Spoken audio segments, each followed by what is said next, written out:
Salutations à tous les saints.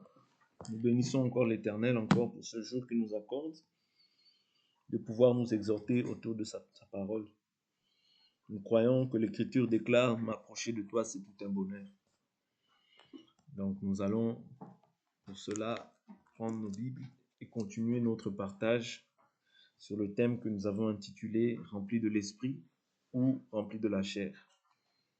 Nous avions vu la première partie, comme nous l'avions dit, dans les précédents enseignements, où il était fait, nous l'avions départagé en deux, c'est-à-dire, premièrement, nous avions essayé de traiter tous les cas qui sont liés au fait d'être rempli de l'esprit. Là, nous sommes en train de traiter comment est-ce que je peux être rempli de la chair, même étant un enfant de Dieu. Okay? Parce qu'on parle d'être rempli de la chair quand tu es enfant de Dieu, parce que quelqu'un qui n'est pas enfant de Dieu, il est naturellement rempli de la chair. Il est naturellement sous l'emprise du diable et des passions, des désirs. Vous voyez? Parce qu'il est encore esclave. Mais comment est-ce que toi, enfant de Dieu, tu peux être aussi à même étant dans le Seigneur, mais vivre une vie aussi comme un esclave? Vous voyez? Parce que quand tu es rempli de la chair, la chose finale, c'est que tu deviens esclave et que tu perds de la vie de Dieu. C'est ça le but que le diable cherche à atteindre dans ta vie. Donc, c'est ce que nous sommes en train de voir par la grâce du Seigneur. Donc, prenons nos Bibles. Nous avions dit, bon, pour être rempli de la chair, vous voyez, déjà, premièrement, pour que tu sois rempli de la chair, c'est que tu n'as pas gardé ton cœur. Okay? Tu n'as pas gardé ton cœur. Comment est-ce que tu dois garder ton cœur? Je ne parle pas du cœur comme ça, on voit, non. Vous voyez, quand on parle du cœur ici, c'est veiller sur tout ce qui peut être, tout ce qui peut prendre la place dans ta vie, tout ce qui peut être comme l'objet d'une d'une vénération, d'une adoration. Ouais. Veillez sur ton cœur, veillez sur tout ce que tu médites, veillez sur tout ce que tu vois, veillez sur tout ce que tu entends. Vous comprenez? Laissez toujours la priorité à Dieu dans tout ce que tu fais. Ouais. Marchez selon la parole, observez la parole pour que ton cœur soit attaché à cette parole. Vous comprenez? Voilà pourquoi hier nous avions pris l'écriture qui dit: tu ne peux pas servir deux maîtres à la fois. Soit tu aimeras l'un et tu haïras l'autre. Soit tu t'attacheras à l'un et mépriseras l'autre. On peut servir Dieu et maman. C'est-à-dire ton cœur doit être entier. Si ton cœur est partagé, c'est fini. Dieu ne peut plus prendre plaisir à toi parce que tu es partagé et Dieu ne partage pas sa gloire. Ça, il faut le comprendre. Dès lors où ton cœur commence à être partagé, même dans les petites choses, dès lors où ton cœur commence à être partagé, oh, tu vas prier: ah non, finalement, je fais autre chose. Oh, je laisse ça de côté. Ton cœur commence à être partagé. Voilà pourquoi, c'est pas pour rien que Paul dit, Paul, qui a vu le Seigneur, qui a été transporté au 3e ciel, qui a vu le paradis, qui a vu des choses qui n'est même pas possible de pouvoir expliquer à l'homme. Mais il dit quoi? Il dit: je traite durement ma chair, de peur qu'après avoir prêché aux autres, je sois moi-même disqualifié.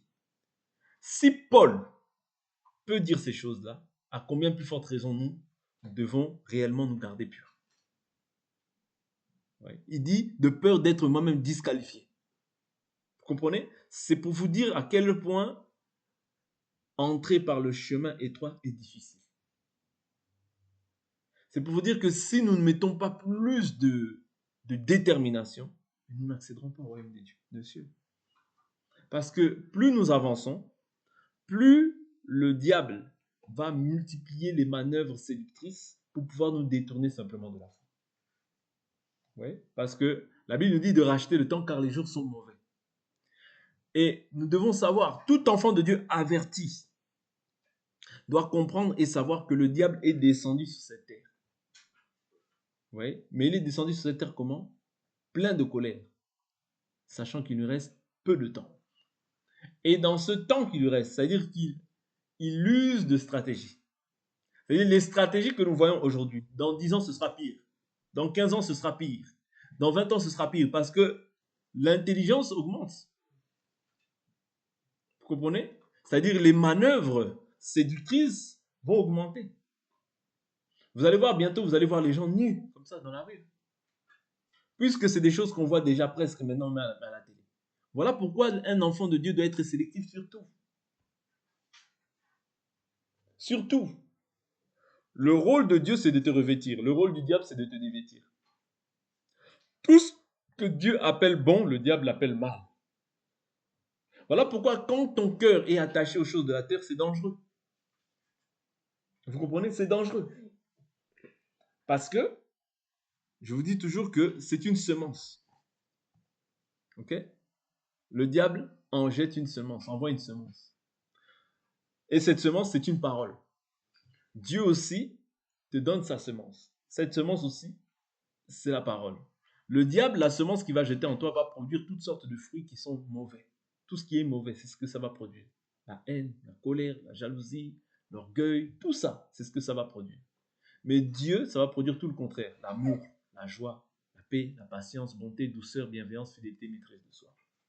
C'est pourquoi il faut vraiment faire gaffe, parce que le rôle du diable, c'est quoi? C'est de te séparer du Seigneur. Dès lors où tu es séparé du Seigneur, c'est fini, tu deviens sa proie. Et si tu ne te repens pas, tu vas lui laisser l'avantage. C'est ce que nous avons vu hier. De ne pas donner l'accès au diable, de ne pas laisser l'avantage au diable. Quand tu as quelque chose du diable et que tu ne te repens pas, Dieu ne peut pas intervenir. Est-ce que vous comprenez? Dans sa souveraineté, Dieu peut tout. Mais dans la pratique comme ça, Dieu n'intervient pas. Pourquoi? Parce que tu as quelque chose qui lui appartient. C'est comme si là, je prends un exemple terrestre. C'est comme si je vole quelque chose à quelqu'un. Bien que je ne suis chrétien, un chrétien ne peut pas faire ça. Ici, je prends simplement un exemple. C'est comme si je vole quelque chose à quelqu'un. Cette personne est dans le droit de venir toquer chez moi pour dire oui, je sais que c'est vous qui m'avez pris telle ou telle chose. Elle est dans son plein droit. N'est-ce pas? De la même manière aussi, quand toi tu as quelque chose du diable, haine, colère, jalousie, calomnie, grossièreté, bouffonnerie, oui, et que tu ne te repens pas de cet acte-là, sincèrement, c'est pas se repentir et repartir. Parce que il faut se repentir, confesser et délaisser. Sinon, la miséricorde ne t'est pas attribuée. Vous comprenez? Proverbe 28, verset 13. Celui qui cache ses transgressions ne prospère point. Mais celui qui les confesse et les délaisse trouve la miséricorde. La miséricorde est obtenue lorsque tu confesses et que tu prends la résolution dans ton cœur de délaisser. Vous voyez, voilà pourquoi c'est pas simplement le fait de dire de la bouche Seigneur, Seigneur, pardon, pardon, mais c'est le fait de prendre vraiment la résolution dans son cœur de se dire non, Seigneur, j'abandonne ça. C'est alors que tu trouves compassion et miséricorde auprès du Seigneur. Parce qu'on ne se moque pas de Dieu. Tu peux confesser des lèvres, mais si dans ton cœur tu n'as pas pris la résolution, Dieu le verra. Et ça se manifestera encore. Pourquoi? Parce que dans ton cœur, tu n'as pas pris la résolution. Voilà pourquoi il est très important que les résolutions puissent venir d'abord du cœur. Ok? Tout ça, ce sont des conseils que nous donnons. Pourquoi? Afin que personne soit à même de pouvoir laisser l'avantage au diable. Afin qu'il n'y ait rien du diable en nous. Je vous ai dit, si Jésus nous a rachetés, c'est pourquoi? Ouais. Parce que lorsque les pharisiens tournaient tout autour de lui, les juifs, ils disaient, qui d'entre vous me convaincra de péché? Vous comprenez? Mais le péché n'aura pas, s'il y aurait eu le péché en lui, ça n'aurait pas permis qu'il puisse nous racheter. Est-ce que vous comprenez? Si tu veux, s'il y aurait eu le péché en lui, le péché aurait empêché, en fait, qu'il puisse nous racheter. Mais parce qu'il était sans péché, ouais, c'est alors qu'il a pu nous racheter. C'est pour ça que je vous dis que nous devons suivre les traces de notre Maître. Nous efforcer à vivre une vie de sainteté. Nous efforcer à vivre une vie qui lui est agréable. Soit que nous soyons dans ce corps, soit que nous mourions, que nous soyons agréables. Et pour lui être agréable, je vous assure que notre royaume n'est pas d'ici-bas. C'est-à-dire que si tu imites les choses de ce royaume, tu es déjà perdu. C'est vivre dans les plaisirs, c'est vivre dans les passions. Tu es déjà mort, quoique vivant. C'est-à-dire que tu peux vivre quand tu as la chair comme ça, mais spirituellement, tu es déjà mort. Pourquoi? Parce que tu vis comme le monde. C'est ça que c'est cela dont Paul parle lorsqu'il parle des veuves. Il dit celle qui vit dans les plaisirs est morte, quoique vivante. Vous comprenez? Ça veut dire que tu peux marcher comme ça, croire que tu as la vie, mais tu es mort déjà, quoique vivant. Tu vis quand tu as la chair comme ça, mais spirituellement, tu es déjà mort. Vous comprenez? Voilà pourquoi la chose la plus importante, c'est d'abord l'esprit. Si spirituellement, tu es en vie, à la fin, tu verras Dieu. Mais si spirituellement, tu n'es pas en vie, mais que tu vis dans la chair comme ça, à la fin, tu ne verras pas Dieu. Tout ce que tu auras semé, tout ce que tu auras peiné pour ton travail, pour tes enfants, pour ceci ou pour cela, te servira à rien. Oui? ne servira à rien. Voilà pourquoi il faut être focalisé sur le salut. C'est ça la chose la plus importante sur la terre. La chose la plus importante sur la terre, ce n'est pas des enfants. La chose la plus importante sur la terre, ce n'est pas le mariage. La chose la plus importante sur la terre, c'est de bénéficier, recevoir le salut. La chose la plus importante, ce n'est pas les études. Est-ce que je dis que cela, ce n'est pas important? Non. C'est aussi bien. Mais ce n'est pas ça qui est l'essentiel. Il y a des choses qui sont bonnes, mais il y a des choses qui ne sont pas essentielles. La chose la plus essentielle, c'est ton salut. Si tu meurs demain, où ira ton âme? Où ira ton âme? C'est ça la chose la plus importante dans la vie d'un homme. Souvent, on pense à beaucoup de choses, mais on ne pense pas à l'essentiel. On est comme cet homme insensé dans Luc 18 qui dit « Mon âme, repose-toi, bois, mange, réjouis-toi, car tu as encore beaucoup de bien en réserve. » Mais le Seigneur lui dit quoi? « Insensé, cette nuit même ton âme te sera redemandée. Et tous ceux que tu as préparés, à qui cela sera-t-il? » Il en est ainsi de celui qui est riche pour lui-même et qui n'est pas riche pour Dieu. C'est-à-dire la richesse que nous devons chercher à accumuler, c'est la richesse pour Dieu. Oui. Parce que ton âme, un jour, te sera redemandée. Et toi, tu ne connais ni le jour, ni l'heure. Voilà pourquoi tu dois être prêt. Je me prépare. Non, tu n'as pas compris. Tu dois être prêt. Si tu te prépares encore, tu n'as pas compris l'évangile. Tu dois être prêt. L'évangile, c'est être prêt. Si la mort survient aujourd'hui, tu es prêt, tu pars. Voilà pourquoi aujourd'hui on fait face à des personnes qui ont peur de la mort, qui ont peur de ceci, qui ont peur de cela. Non. Un enfant de Dieu qui est averti, qui connaît, qui sait en qui il a cru, qui a l'espérance du salut, il ne peut pas avoir peur de la mort. La mort doit être un gain. C'est un passage. C'est comme un transfert, ouais, dans lequel tu vas te reposer et tu sais que ceux qui sont restés, ils viendront un jour. Attends, où tu es? Vous comprenez? Nous nous rejoindrons là-bas. En réalité, celui qui est mort nous a précédés dans le royaume. S'il a vécu sincèrement sa foi, en réalité, pour nous-mêmes, si on est vraiment des vrais chrétiens, on doit rendre gloire à Dieu. Ah mais oui, si une personne a gagné, il a achevé la course, il a gardé la foi jusqu'à la fin, c'est une joie. Mais c'est sur la terre qu'on pleure, les gens. Mais nous ne sommes plus de la terre, nous sommes d'en haut.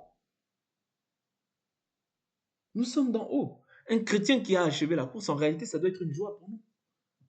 Parce qu'il a achevé. Toi, tu n'es même pas sûr que tu vas achever. Mais celui qui a achevé, ça doit être une joie. Ça doit être une joie. Voilà pourquoi un saint, on le pleure pas comme tout le monde. Non, on le pleure avec des acclamations. Pour le Seigneur, on loue le Seigneur quand un saint est mort. Dans le Seigneur. On loue le Seigneur. On n'est pas là à être triste. Non. Oui, certes, dans la chair, on ne se verra pas là, quant à la terre, mais on se reverra. Au ciel, on se reverra. À moins que c'était un chrétien hypocrite. Ouais, mais celui qui a vécu vraiment, ouais, d'une manière qui est digne des saints, en réalité, il nous a juste précédés dans le royaume. Ouais. Il nous a juste précédés. Et nous allons le rejoindre si nous persévérons jusqu'à la fin. Vous comprenez un peu comment aujourd'hui on doit être renouvelé dans notre manière de penser?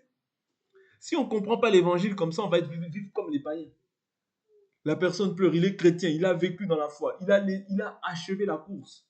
Mais toi, tu commences à pleurer comme ça. Non, tu n'as pas compris l'évangile. Tu dois te réjouir que le frère a achevé la course. Tu dois te réjouir parce que c'est resserré, étroit. Et le chemin qui mène à la vie, il y en a peu qui le trouvent. Vous voyez? Donc c'est un peu ça. C'est-à-dire pour ne pas être rempli de Satan, il faut impérativement vivre une vie qui est opposée. Mais comment est-ce que maintenant tu peux être rempli de Satan? Quand tu ne veilles pas sur ton cœur. Quand cette parole-là, tu commences à la mépriser. Vous voyez? Parce que la Bible nous dit quoi? Jean chapitre 8, verset 31. Vous connaîtrez la vérité vous rendra libre. C'est-à-dire que quand tu ne connais pas la vérité, ok? Jésus dit, si vous demeurez en moi, vous êtes réellement mes disciples. Comment est-ce qu'on demeure en Jésus?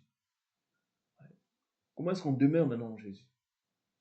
Comment est-ce qu'il demeure en nous? C'est quand nous gardons ses commandements. Vous voyez? Si vous gardez mes commandements, vous êtes réellement mes disciples. Vous connaîtrez la vérité vous affranchira. C'est-à-dire que quand tu gardes cette vérité-là, ok? Cette vérité, elle a pour rôle de te rendre libre à tous égards. Tu ne peux plus être esclave de quoi que ce soit. C'est-à-dire, garder la parole pour toi, c'est ta sécurité. C'est un refuge, cette parole. Mais quand tu ne la gardes pas, tu vas facilement maintenant être rempli de mauvaises pensées. Lorsque tu n'es pas aussi dans une vie de prière, tu vas facilement être tenté. Parce que la Bible nous dit quoi? Veillez et priez afin de ne pas entrer en tentation. Qui est-ce qui tente? C'est le diable. Voilà pourquoi on l'appelle le tentateur. Vous comprenez? Et lui, il vient, il tente. Mais maintenant, quand tu n'es pas alerte dans ton esprit, ouais, lorsque tu ne mènes pas une vie où tu médites la parole, où tu pries, tu vas facilement tomber en fait dans les ruses et dans les manœuvres séductrices du diable. Nous avions vu Anania et Saphira, Satan a rempli son cœur. Vous comprenez? Satan a rempli son cœur. Et quand tu ne gardes pas la parole, facilement tu peux être rempli des choses de ce monde. Quand tu te détournes de la voie du Seigneur, facilement tu vas être emporté par les choses de ce monde. Quand tu aimes le monde dans ton cœur, facilement tu vas être emporté par les choses du diable. C'est ainsi que nous avons dit que l'Écriture dit adultère, Jacques chapitre 4, verset 4. Adultère que vous êtes, ne savez-vous pas que l'amour du monde est inimitié envers Dieu? Ceux qui veulent se rendre comme amis du monde se rendent ennemis de Dieu. Est-ce que vous comprenez? Quand tu veux être ami du monde, tu deviens ennemi de Dieu. Parce que le monde, avec la sagesse que renferme le monde, a une sagesse qui est en horreur à l'Éternel. Parce que la Bible nous dit que Dieu prend les sages dans leur propre ruse. La sagesse de ce monde est une folie. Oui, pour ceux qui... la sagesse de Dieu, non, la prédication de la croix est une folie. Oui, pour les gens de ce monde. Mais elle est puissance de Dieu pour nous. C'est-à-dire que les sages, ou bien les gens de ce monde, être chrétien, c'est une folie. Te dire que oh, Dieu a été manifesté en chair. Il a porté ses péchés sur ton corps à la croix du calvaire, et par son sang, tu as été racheté. Et qu'aujourd'hui, en ayant cru en lui, tu es sauvé. C'est une folie pour le monde. Mais pour toi qui as la connaissance de ces choses, c'est la puissance de Dieu. Voilà pourquoi Dieu nous dit qu'il a choisi les choses faibles du monde pour confondre les fortes. Oui. C'est très important. Donc pour être rempli du diable, c'est ça. C'est-à-dire abandonne cette voie. Tu vas voir que tes pensées vont se corrompre déjà. Tes pensées vont commencer à se corrompre. Mais toujours prier, toujours ça. Il n'y a que ça chez vous. C'est comme ça. C'est-à-dire une personne commence à se corrompre d'abord dans ses pensées. Quand les pensées ne sont plus pures, elles deviennent impures. Quand tu commences déjà à mépriser Dieu, parce que n'oubliez pas, qu'a dit Pharaon? Qui est l'Éternel pour que je lui obéisse? Vous comprenez? Quand tu commences à diminuer Dieu, à mépriser Dieu dans ton cœur, tu commences déjà à prendre une route qui est tortueuse, qui mène non pas à la vie, mais à la mort. Telle voie paraît droite un homme, son issue, c'est la voie de la mort. Mépriser cette parole, vous voyez, c'est chercher la morsure du serpent. Parce que lorsque Israël, dans Nombre chapitre 21, je vous prends souvent cette écriture, Nombre 21, verset 15, on peut prendre cette écriture. Nombre 21, verset 15. Lorsqu'ils méprisèrent ce pain, le pain qui fait aussi, dans la Nouvelle Alliance, ça fait aussi référence à la parole. Nombre 21, verset 15, je prends l'écriture. Verset 5, pardonnez-moi, il dit, le peuple s'impatienta en route, parla contre Dieu et contre Moïse. Pourquoi nous avez-vous fait monter hors d'Égypte pour que nous mourions dans le désert? Car il n'y a point de pain et il n'y a point d'eau. Et nous sommes dégoûtés de ce pain méprisable. Okay? Nous sommes dégoûtés de ce pain méprisable. Okay?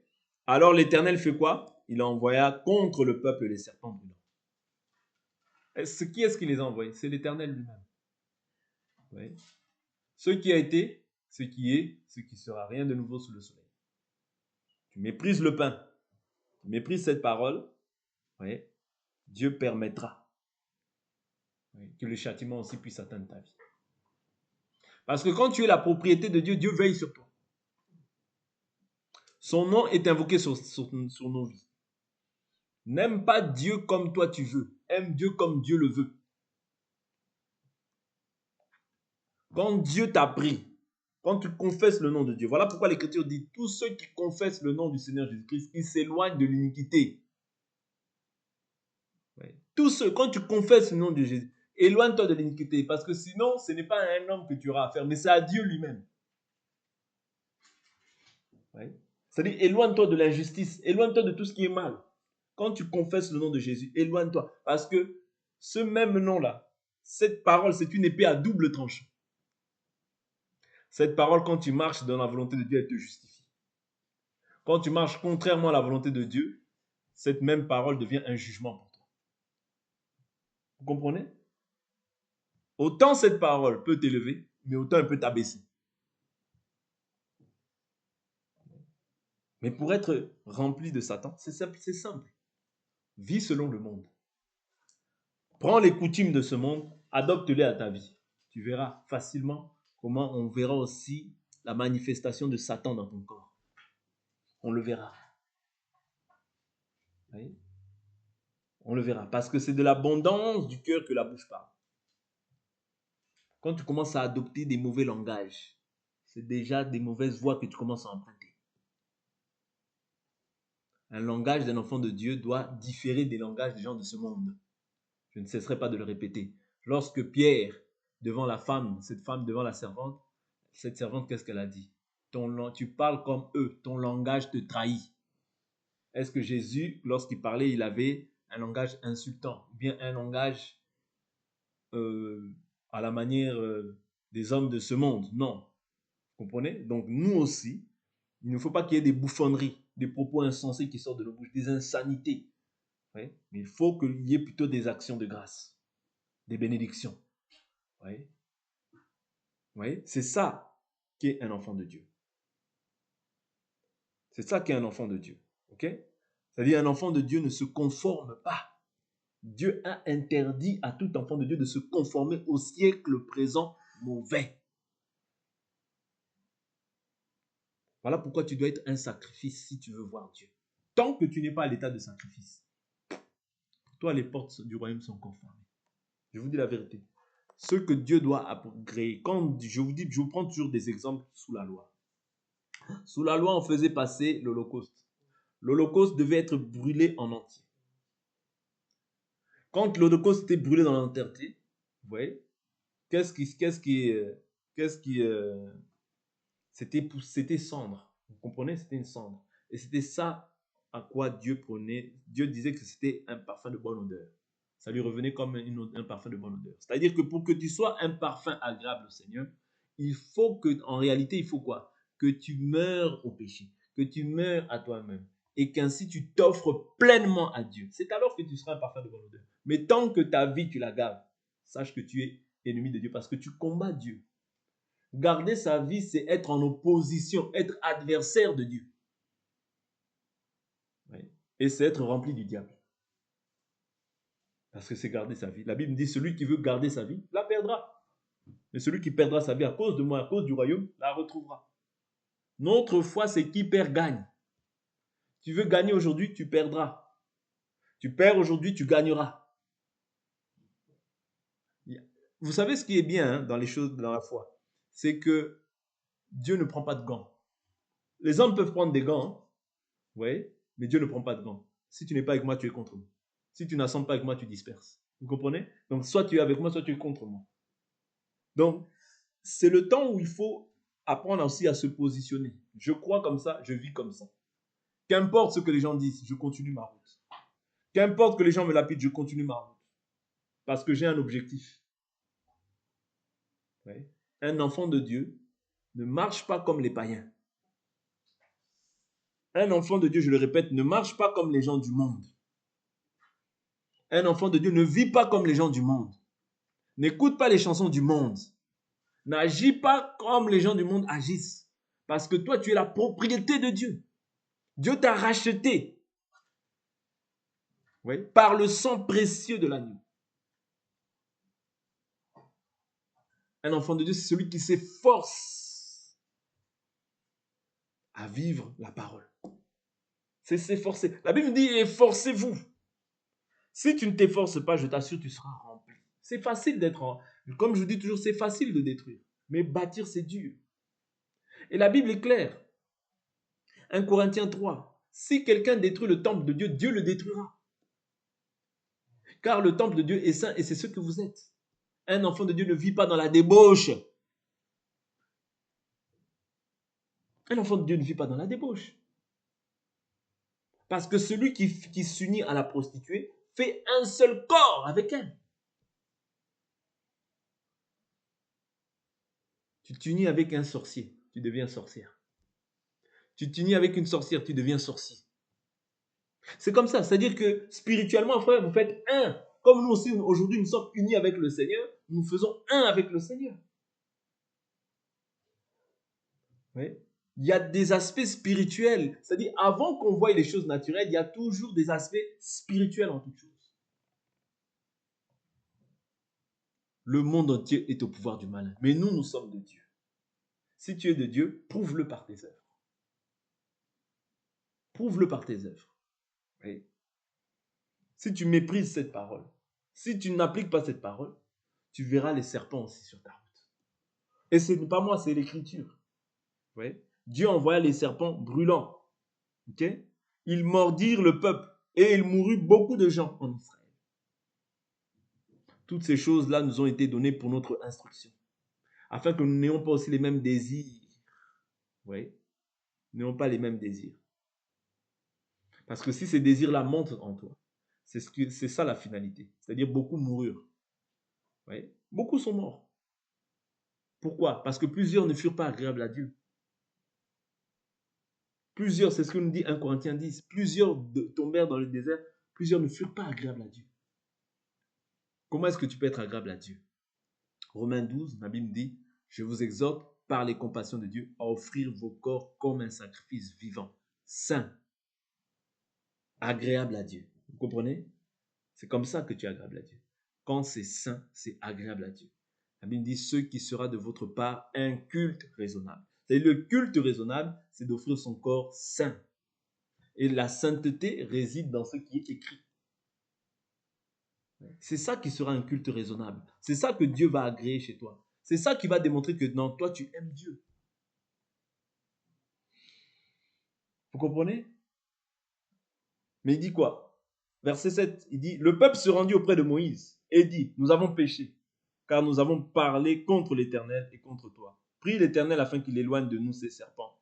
Moïse pria pour le peuple. L'Éternel dit à Moïse, fais-toi un serpent brûlant et place-le sur une perche. Quiconque aura été mordu et le contemplera, conservera la vie. Moïse fit un serpent de bronze et le plaça sur la perche. Et si quelqu'un avait été mordu par un serpent et regardait le serpent de bronze, il conservait la vie. Amen. 1 Jean chapitre 3 nous dit quoi? Jean chapitre 3 nous dit quoi? Comme Moïse éleva les serpents dans le désert, il faut que le Fils de l'homme soit élevé, afin que quiconque croit en lui ne périsse point, mais qu'il ait la vie éternelle. Ouais. C'est-à-dire, au temps de Moïse, Dieu éleva les serpents dans le désert. Ok? Dieu, par Moïse du moins, Moïse éleva les serpents dans le désert. Celui qui avait contemplé, qui avait regardé à Jésus, au serpent du moins, conservait la vie. Mais maintenant, dans la nouvelle alliance, vous voyez, qu'est-ce qu'il est dit? Il est dit que, comme Moïse éleva le serpent dans le désert, il faut que le Fils de l'homme soit élevé, afin que quiconque croit en lui, quiconque fixe autrement ses regards sur lui, ne périsse point, mais qu'il ait la vie éternelle. Voilà pourquoi si toi tu ne fixes pas tes regards sur Christ, tu n'auras pas la vie. C'est impossible. C'est impossible. Et dans le ciel, tu ne peux pas rentrer avec... Dans le monde, tu peux usurper. Mais dans le ciel, tu ne peux pas rentrer. Parce que Dieu voit tout. Même ce que tu fais dans le secret, Dieu voit. Tout ce que tu fais dans le secret, Dieu te voit. Mais Dieu des fois aussi te préserve. Pourquoi? Parce que dans sa bonté, la patience de Dieu te pousse à la repentance. C'est-à-dire, la patience de Dieu, il ne faut pas voir ça comme si c'était, oh non, bon, Dieu ne me voit pas. Non, Dieu te voit. Mais pour que je prends l'écriture. Prenons Romains. La bonté de Dieu nous pousse, c'est-à-dire sa bonté, c'est pas que Dieu oublie ou que Dieu ne voit pas. Non, Dieu voit. Mais sa bonté, qu'est-ce qu'elle fait dans ta vie? Tout ce que tu fais dans le secret, Dieu le voit. Mais il est patient. Il est patient. Il est patient. En espérant que tu puisses manifester la repentance. Mais un jour, son épée aussi tombera. Ne voyons pas la patience de Dieu comme si c'était la bêtise. Non. Dieu est patient pour que tu puisses te repentir.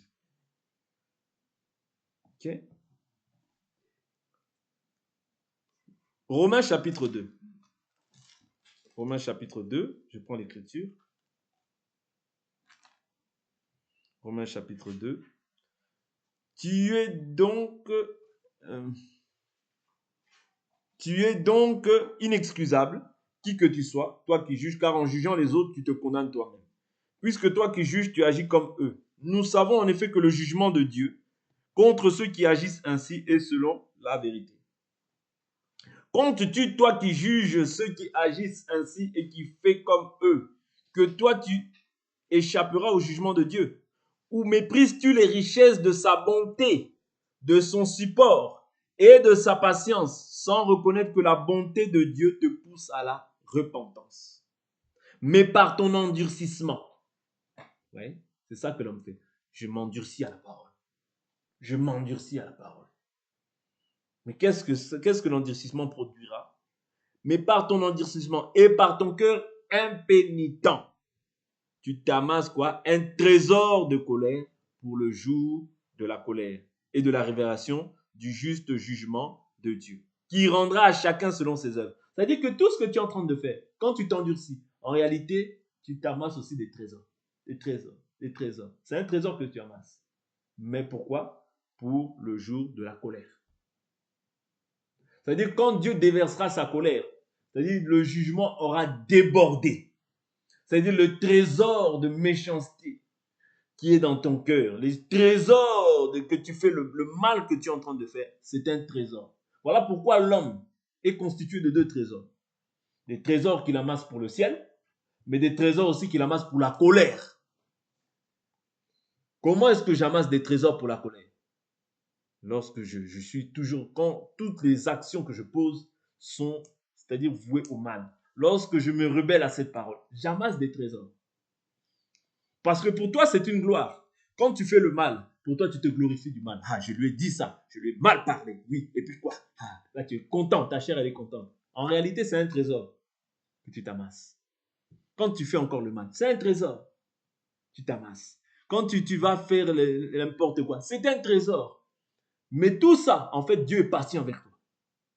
C'est-à-dire l'endurcissement que tu es en train de manifester. En fait, tu ajoutes trésor après trésor, trésor après trésor. De même, ceux qui se sanctifient aussi. Quand tu pries, c'est un trésor que tu amasses, mais pour le ciel. Mais celui qui fait le mal, il amasse aussi un trésor, parce que c'était une gloire pour lui de faire le mal, de voler. Ah, j'ai volé. Ah, je suis parti avec telle fille. Je suis parti avec telle fille. Pour lui, c'est une gloire. Mais c'est un trésor que tu t'amasses pour le jour de la colère. Ah, je suis parti avec tel homme. Oh, j'ai volé tel homme. J'ai fait ci. C'est une gloire pour toi. Mais c'est un trésor que tu t'amasses pour le jour de la colère. Et un jour, la colère de Dieu tombera. Tu ne connais ni le jour ni l'heure. Bien sûr, dans la chronologie de la prophétie, le temps de la colère, ce n'est pas aujourd'hui. Le temps de la colère, ce n'est pas aujourd'hui. Parce qu'il faut que l'Église aille à l'enlèvement. Vous voyez? L'Antichrist puisse venir. Les besoins vont prêcher en Israël, toutes ces choses-là. Et après, il y aura les successions qui vont montrer la colère de Dieu. Vous comprenez? Mais tu ne sais ni le jour ni l'heure. Voilà pourquoi ne te dis pas, oh non, la colère, c'est pas aujourd'hui. Non. Quand tu entends cette parole, n'endurcis pas ton cœur. Vous voyez? Quand tu entends cette parole, n'endurcis pas ton cœur. La bonté de Dieu te pousse à la repentance, afin que tu abandonnes tes mauvaises voies, pour que la colère, le jugement ne s'abatte pas sur ta vie. Prends la décision aujourd'hui. Demain ne t'appartient pas. La minute d'après ne t'appartient pas. Ton lendemain ne t'appartient pas. L'heure d'après ne t'appartient pas. Elle appartient à Dieu. Ananias et Saphira, bien qu'ils venaient, c'était au temps de la grâce. Parce que souvent les gens disent, c'est le temps de la grâce. C'est le temps de la grâce. C'est le temps de la grâce est trompeuse. La femme qui craint Dieu, c'est celle qui sera louer. Et la femme, c'est aussi l'église. Vous comprenez? Ça veut dire que la grâce est trompeuse. Qu'on ne vous trompe pas. Oh, c'est le temps de la grâce. Non! La grâce, sanctifie-toi. Comprenez? Ne recherche pas les désirs, les plaisirs du monde, parce que ce sont des choses qui vont t'emmener loin du Seigneur. Et si tu es loin du Seigneur, tu mourras certainement. Certainement. Parce que quand Dieu frappait comme ça les Israélites, Dieu gardait toujours une partie, du peuple pour qu'ils soient un témoignage vivant des actions qui ont été posées. Mais j'espère que toi, tu ne seras pas la personne qui va être frappée, vous voyez, par ces choses-là. J'espère que tu seras la personne qui prendra conscience à cette parole que tu entends et que tu vas te repentir. N'attends pas la frappe de Dieu pour pouvoir te repentir. Non, ça, c'est pas croire. Croire, c'est pouvoir entendre et pratiquer. C'est ça, croire. Si tu attends simplement la frappe de Dieu, et là tu dis non, Dieu frappe, je me repens. Mais non, ce n'est pas comme ça. Ouais, ce n'est pas comme ça. Ce n'est pas comme ça. Vous comprenez? La bonté de Dieu nous pousse à la repentance. Mais par ton endurcissement et par ton cœur impénitent, tu t'amasses quoi? Un trésor de colère pour le jour de la colère, de la révélation, du juste jugement de Dieu. C'est-à-dire que Dieu sera juste dans son jugement. Si Dieu, dans son jugement, il décide de te laisser dans le lieu de tourment, c'est qu'il est juste. C'est-à-dire qu'il a été patient et bon avec toi. Même avec les sorciers. Dieu permet que les sorciers puissent vivre. Les sorcières puissent vivre. Tout ça, c'est la bonté de Dieu qui les pousse à la repentance. Mais comme ils s'endurcissent à cette parole, ils entendent cette parole. Ils entendent cette parole, mais ils s'endurcissent à cette parole. Dieu voit le criminel qui va aller tuer, qui a prévu d'aller tuer demain. Dieu le voit. Mais qu'est-ce que Dieu prévoit pour lui? La bonté. C'est-à-dire la bonté, c'est quoi? C'est qu'il se repente. Qu'il se repente, qu'il revienne à Dieu. Parce que Dieu ne désire pas la mort du méchant, mais il désire que le méchant se repente. Mais toi qui es dans le Seigneur, tu as été justifié en Christ en venant dans le Seigneur. Mais s'il s'avère que maintenant la lumière qui est en toi devient ténèbres, il y a un problème. Il y a un problème. Tu dois revoir ta foi. Tu dois revenir aux fondamentaux et voir qu'est-ce qui cloche pour pouvoir hériter du salut. Que rien ne t'éloigne de l'amour du Seigneur. Ni la mort, ni la vie, ni la tribulation, ni la persécution, ni la faim, ni la soif, ni le dénuement. Rien. Ni ta mère, ni ton père. Personne. Parce que si tu as perdu le salut, je t'assure que tu as tout perdu. Sur cette terre, tu peux avoir les honneurs. Mais cette terre-là, ce n'est pas la finalité. Nous attendons la nouvelle terre et les nouveaux cieux. La Jérusalem céleste qui descendra du ciel. Oui. Et nous régnerons avec Christ pendant 1000 ans. C'est ça que nous attendons. Et nous serons avec lui éternellement. C'est ça que tu attends. Ça doit être ça ta joie. Ta joie ne doit pas être simplement des choses passagères, éphémères, tout ça. Non. Ta joie, c'est qu'un jour tu sois avec Christ. Ton désir le plus important, c'est qu'un jour tu sois avec Christ. Ça doit être ça le désir de ton cœur. Vous comprenez? Dieu rendra à chacun selon ses œuvres. Verset 7, il dit, la vie éternelle à ceux qui, par la persévérance à bien faire, cherchent la gloire, l'honneur, l'incorruptibilité. Quand tu cherches à bien faire, dans tout ce que tu fais, quand tu cherches à bien faire, tu cherches quoi? La gloire, l'honneur, l'incorruptibilité. C'est-à-dire à revêtir un corps incorruptible, un corps de gloire. Ouais. Ce corps-là dans lequel tu paraîtras devant le Seigneur. Vous comprenez? Mais la colère et la fureur à ceux qui par un esprit de dispute. C'est ça que les gens qui sont remplis de Satan. Tu cherches toujours les disputes. Tu cherches toujours les conflits. Ouais. Tu ne cherches pas la paix. Partout où tu vas, il y a des disputes, il y a des conflits. Non, non, non. Toujours des disputes, toujours des disputes. Jamais tu peux rester calme. Toujours dispute, dispute, dispute, on crie. Non, non. C'est un esprit la dispute. Vous comprenez? C'est un esprit. La Bible nous dit, mais la colère et la fureur à ceux qui par esprit de dispute désobéissent à la vérité et obéissent à l'injustice. Vous voyez? Obéir à l'injustice, c'est refuser d'obéir à la justice qui est Christ. Tribulation et angoisse pour toute âme humaine qui pratique le mal. Pour le juif, premièrement, puis pour le grec. Gloire, honneur et paix pour quiconque pratique le bien. Pour le juif, premièrement, puis pour le grec. Car auprès de Dieu, et je vais m'arrêter là, il n'y a pas de considération de personne. Devant Dieu, il n'y a pas de considération de personne. Les hommes peuvent faire des considérations. Devant Dieu, non. Voilà pourquoi il faut réformer nos voix. Quand tu entends cette parole, ne t'endurcis pas à cette parole. Parce que cette parole, c'est Dieu lui-même. Cherche la paix et poursuis-la. Dieu ne manquera pas de te faire du bien. Dieu ne manquera pas de te faire du bien parce qu'il est derrière sa parole pour l'accomplir. Que Dieu vous bénisse. Pour aujourd'hui, on s'arrête là, on continuera par la grâce de Dieu. On va prier.